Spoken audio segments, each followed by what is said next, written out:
Hi, I'm Craig. The P is silent, and this is Mental Floss on YouTube. Today I'm going to answer Morgana7544's big question, why are there silent letters in English words? Well, 7544, can I call you that? Around 60% of English words contain a silent letter. Today I'm going to tell you why. Let's get started.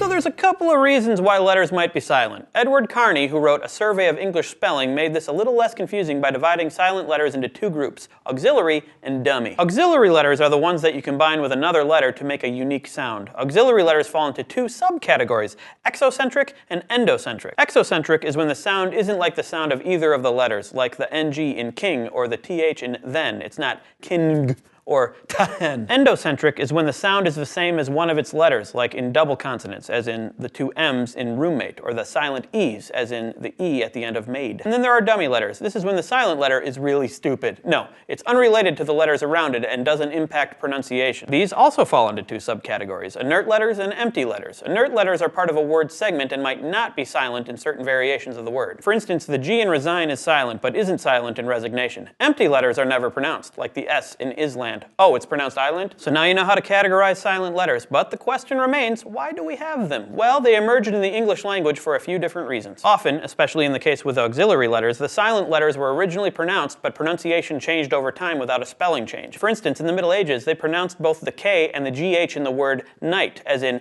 knighet.